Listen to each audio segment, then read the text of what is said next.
आज सुनिए कार्तिक मास का 10वां अध्याय। इससे पहले कार्तिक मास के 9वें अध्याय में देवर्षि नारद ने महाराज पृथु को तुलसी जी का महात्म्य सुनाया था कि किस प्रकार तुलसी के जल से एक राक्षसी के सभी पाप धुल गए। कार्तिक मास की कथाएं सुनने के बाद राजा पृथु ने हाथ जोड़कर देवर्षि नारद से कहा, हे महाराज, अब भगवान की पूजा का महात्म्य सुनाने की कृपा कीजिए। देवर्षि नारद कहते हैं, हे राजा पृथु, जो मनोविनोद अर्थात हंसी में भी भजन कर लेता है उसको परम पद प्राप्त होता है, और जो श्रद्धा युक्त होकर भजन करता है उसके महात्म्य का तो वर्णन ही नहीं किया जा सकता। इस संबंध में मैं एक अति प्राचीन इतिहास सुनाता हूँ, ध्यान पूर्वक सुनो। देवर्षि नारद जी ने कहा, कलिंद पर्वत पर दीर्घपुर नामक नगर में सुबाहु नाम का एक अत्यंत धर्मात्मा राजा राज्य करता था। वह प्रजा को पुत्र के समान पालता था। उसके धूम्रकेश नाम का एक पुत्र था जो अत्यंत दुराचारी, पर स्त्रीगामी, चोर तथा जुआरी था। अपने पुत्र के इन दुराचरणों को देखकर राजा सुबाहु ने उसे अनेक बार सजाएं दी, परंतु वह किसी प्रकार नहीं माना। एक दिन खेलते हुए उसकी गेंद छोटी रानी के महल में जा गिरी। जब वह गेंद लेने के लिए महल में गया तो उसकी विमाता छोटी रानी उस पर मोहित हो गई और उन दोनों ने कामांध होकर भोग विलास किया। जब राजा को इस बात का पता चला तो राजा ने धूम्रकेश को प्राणदंड तो नहीं दिया, परंतु उसे अपने राज्य से बाहर निकाल दिया। अब राजकुमार वन में रहकर प्रतिदिन मांस मदिरा खाता पीता तथा रात्रि को वैश्याओं के यहाँ निवास करने लगता। चोरी आदि करके जो भी धन वह प्राप्त करता सभी वैश्याओं को दे दिया करता। इस प्रकार अनेक वर्ष व्यतीत हो गए। एक समय वह भटकते भटकते वृंदावन में पहुंच गया। वृंदावन में धूम्रकेश ने सत्यव्रत नाम के एक परम विष्णु भक्त को देखा जो अपना घर बार छोड़कर कार्तिक मास में वृंदावन में रहकर भगवान का पूजन कर रहा था तथा केवल कंदमूल और फल खाया करता था। वह भक्त प्रतिदिन भगवान से प्रार्थना करता, हे भगवान, इस दुख रूपी संसार में डूब रहे मुझ दीन की आप रक्षा कीजिए। मैं राधा जी सहित आप दोनों को बारंबार प्रणाम करता हूँ। प्रेम मगन होकर वह भक्त कभी कभी रोने, कभी गाने और कभी नाचने लगता था। धूम्रकेश ने उस भक्त की जब ये क्रियाएं देखी तो रात्रि को वैश्या के घर आकर मिट्टी की एक मूर्ति बनाकर वैसे ही सब कृत्य किए और अंत में स्तुति आदि करके वैश्या के घर में ही सो गया। दैव योग से राजा के दूत भी उसी समय वहां आ गए और उनके हाथ से धूम्रकेश मारा गया। यमदूत उसको महापापी समझकर मारते हुए पकड़कर यमराज के पास ले गए। धूम्रकेश को देखते ही यमराज अपने सिंहासन से उठ खड़े हुए और पाद्य अर्घ्य आदि देकर उसका आदर सम्मान किया।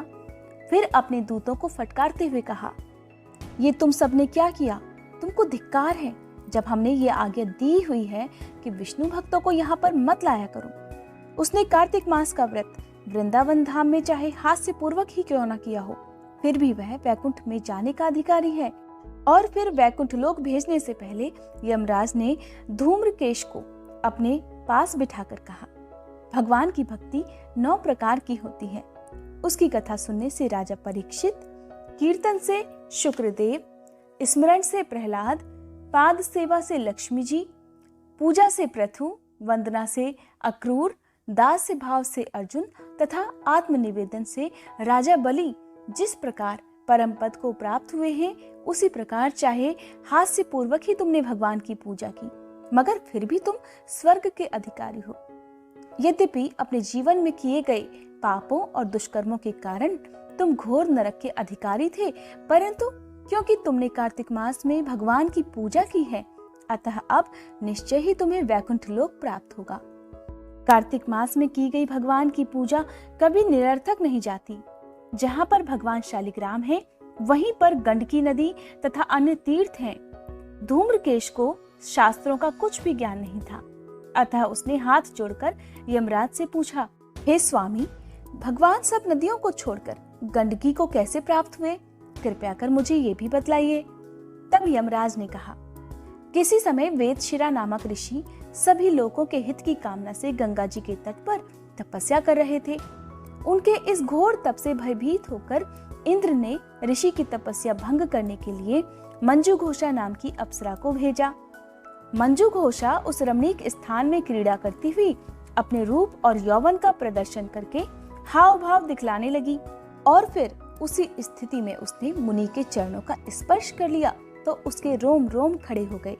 तत्पश्चात मुनि को अपने वशीभूत जानकर मंजू घोषा ने अपनी दोनों भुजाएं उनके गले में डाल दी।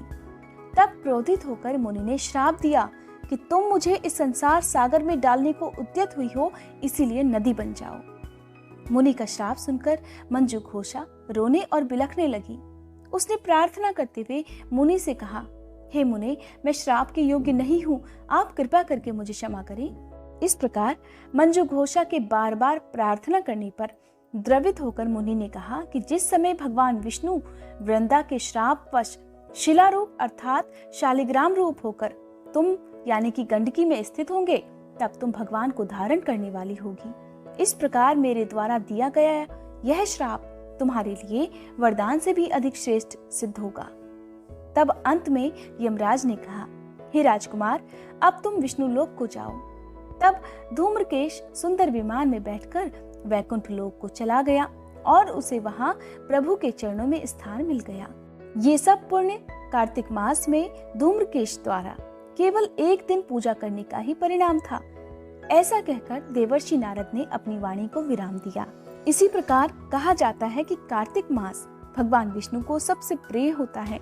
जो भी भक्त पूरे कार्तिक मास के सभी नियमों का पालन ना कर पाए, अगर वे सच्चे मन से केवल एक दिन भी पूजा कर ले तो उन्हें कार्तिक मास के पूरे महीने के जितना पुण्य की प्राप्ति हो सकती है। हर बार की तरह अगर आज भी आपको ये अध्याय पसंद आया हो तो वीडियो को लाइक करने के साथ ही कमेंट बॉक्स में कार्तिक भगवान की जय लिखने के साथ साथ मेरे चैनल को सब्सक्राइब और बेल आइकन प्रेस करना मत भूलिएगा।